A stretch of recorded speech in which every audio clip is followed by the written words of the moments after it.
광야 생활을 하던 이스라엘 백성들에게 동이 트기 전 새벽은 만나를 받는 시간이었을 뿐 아니라 하나님께서 그들의 기도를 들어주시는 시간이었습니다. 오늘 우리에게도 이 아침은 하나님을 만나는 소중한 시간입니다. 그래서 말씀을 통해 하나님의 뜻을 듣고 기도를 통해 우리의 소원을 아뢰므로 하늘과 교통하는 소중한 경험을 가지고자 합니다.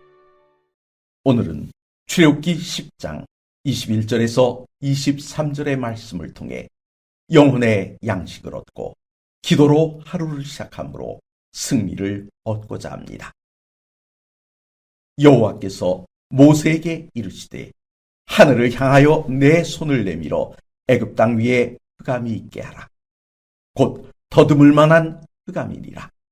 모세가 하늘을 향하여 손을 내밀매 깜깜한 흑암이 3일 동안 애굽 온 땅에 있어서 그동안은 사람들이 서로 볼 수 없으며 자기 처소에서 일어난 자가 없으되 온 이스라엘 자손들이 거주하는 곳에는 빛이 있었더라.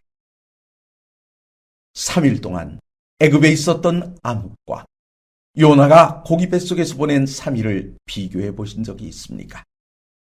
3일 동안 우리의 빛이 되시는 하나님의 은혜가 거두어진 곳에 있어야 했다는 점에서 동일합니다. 하지만 요나는 죽기를 자청했다가 당한 일이었고 애굽은 바로가 이스라엘과 맺은 약속을 일방적으로 파기함으로 인해 당한 것이었습니다. 이때의 상황을 자세히 알려면 본문 직전의 기록들을 살펴보아야 합니다. 메뚜기 떼가 온 애굽을 덮치자 그제서야 바로는 겁이 났습니다. 하는 수 없이 모세를 불러들인 바로가 자신이 하나님께 죄를 지었음을 고백함으로 메뚜기 떼는 물러갔습니다. 하지만 바로의 마음은 다시 완악해졌습니다. 이러한 바로의 변덕이 반복되자 이번엔 재앙에 대한 경고도 없이 일방적으로 흑암이 내린 것입니다. 그동안 하나님께서는 왜 내려지게 될 재앙을 예고해 주셨습니까?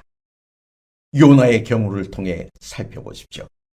하나님께서 요나를 니느웨로 보내신 이유는 그곳에 좌우를 분별하지 못하는 자가 12만여 명이었기 때문입니다. 다시 말해 니느웨의 죄악으로 함께 멸망당하기엔 안타까운 영혼들이 많이 있었기 때문이란 것입니다. 비록 애굽 사람들이 여호와를 모르고 우상을 숭배한다 할지라도 바로의 잘못된 결단 때문에 희생되기엔 너무 불쌍한 자들이 많았기 때문입니다. 그래서 미리 경고하심으로 돌이킬 기회를 주신 것입니다.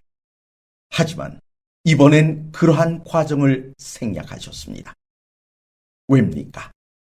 하나님께서는 둘째 계명을 통해 나를 미워하는 자의 죄를 갚을 것이라 하시며 그 여파가 3, 4대에 이를 것이라 하셨습니다. 그동안 8번의 재앙이 있었음에도 한 나라의 어버이가 되는 왕이 마음을 돌리지 않고 하나님을 대적했다면 이젠 하나님의 인내가 한계를 보이게 된 것입니다. 그럼 우리는 어떻습니까? 우리가 작은 죄라 여기거나 자신의 판단으로 하나님의 말씀을 마음대로 해석하여 죄를 반복하게 되면 결국 우리 안에 계시는 성령이 떠나게 됩니다. 성령이 떠나시면 더 이상 죄를 지적하고 회개를 호소하는 일이 내 속에서 발생하지 않으므로 죄에서 돌이키고 하늘 아버지께로 돌아가는 일은 완전히 차단되게 됩니다. 우리는 이런 상황을 성령을 거역하는 죄, 즉 용서받지 못하는 죄라고 하는 것입니다. 사랑하는 성도 여러분, 애굽에 흑암이 내렸을 때 이스라엘 백성이 거하는 고센 땅에는 빛이 있었습니다. 저는 흑암 중에 거하기보다는 빛 가운데 주의 은혜 아래 거하기를 원합니다. 이 시간 주의 밝은 빛 가운데 행하기 위해 주의 말씀을 마음에 새기고 찬송하며 하루를 시작하지 않으시렵니까? 주의 돌보아 주시는 은혜가 기도로 하루를 시작하려 하시는 모든 성도들에게 풍성히 마시길 기원합니다.